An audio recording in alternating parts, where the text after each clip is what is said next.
നമസ്കാരം. Big boss Malayalam season 7-ൽ നിന്നും പുറത്തു വന്നതിന് ശേഷം വലിയ തിരക്കുകളിൽ തന്നെയാണ് രേണുസുതി.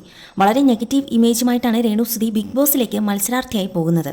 വ്യക്തിപരമായ പല കാര്യങ്ങളുടെയും പേരിൽ രൂക്ഷമായ സൈബർ ആക്രമണം രേണുസുതി നേരിട്ടിരുന്നു എന്ന് തന്നെ പറയാം. ബിഗ് ബോസിൽ എത്തിയ ശേഷം പ്രതീക്ഷിച്ചതുപോലുള്ള പ്രകടനം കാഴ്ചവെക്കാൻ രേണുസുതിക്ക് സാധിച്ചില്ല.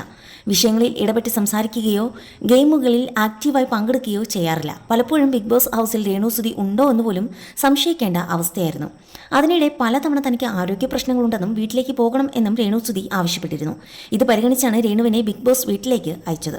അതേസമയം ഹൗസിലുള്ള പലരെക്കാളും വോട്ടും പിന്തുണയും രേണുസുതിക്ക് ഉണ്ടായിരുന്നു എന്നതാണ് യാഥാർത്ഥ്യം. എന്തായാലും പുറത്തു വന്ന ശേഷം ആൽബം ഷൂട്ടുകളുമായി രേണുസുതി തിരക്കിൽ തന്നെയാണ്. അതിനിടെ രേണു ദുബായിലേക്ക് പറക്കാനുള്ള ഒരുക്കത്തിലാണിപ്പോൾ. ബിഗ് ബോസിന് ശേഷം ആദ്യത്തെ ആൽബം ഷൂട്ടിന് രേണു എത്തിയത് ധാവണി ഉടുത്തും കൊല്ലം സുധിയുടെ റേബാൻ കണ്ണാടി ധരിച്ചുമൊക്കെയാണ്.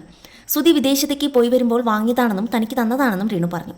രേണുസുതിയുടെ വാക്കുകൾ ഇങ്ങനെയായിരുന്നു: ബിഗ് ബോസിൽ പിന്തുണച്ച പ്രേക്ഷകർക്ക് ഒരുപാട് നന്ദിയും സ്നേഹവുമുണ്ട്. ഇറങ്ങിയപ്പോൾ എല്ലാവരും പറഞ്ഞു ഞങ്ങളൊക്കെ വോട്ട് ചെയ്തുവെന്ന്. എനിക്കെൻ്റെ ആരോഗ്യം ഓക്കെ അല്ലായിരുന്നു. 25-ാം തീയതി ദുബായിലേക്ക് പോവുകയാണ്. 15 ദിവസം അവിടെ ഉണ്ടാകും. തന്നെ ഇഷ്ടപ്പെടുന്ന പ്രവാസികൾക്കൊക്കെ അവിടെ വന്ന് കാണാം.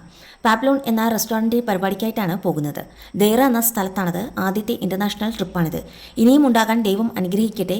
ഇപ്പോഴും വിമാനത്തിൽ കയറാൻ പേടിയാണ്, ലാൻഡ് ചെയ്യുമ്പോഴും പേടിയാണ്. ബിഗ് ബോസിലേക്ക് ലാലേട്ടൻ കൈപിടിച്ച് കയറി, അതേ ലാലേട്ടൻ്റെ കൈപിടിച്ച് തന്നെ ഇറങ്ങി. അദ്ദേഹത്തെ പോലൊരു ലെജൻഡ് നമ്മുടെ പേര് ചൊല്ലി വിളിക്കുക എന്നതൊക്കെ ഏറ്റവും വലിയ ഭാഗ്യമായി കരുതുന്നു.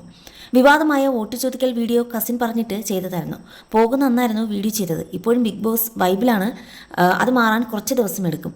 ഫേക്കായി കുറേ ദിവസം നിൽക്കാൻ തനിക്ക് പറ്റില്ല. ബിഗ് ബോസിൽ നിന്ന് ഇറങ്ങിയ ഉടനെ ദുബായിൽ പരിപാടി കിട്ടിയത് ഭാഗ്യമാണ്. നേരത്തെ മസ്കറ്റിൽ വന്ന 2 പരിപാടികൾ മുടങ്ങിപ്പോയിരുന്നു.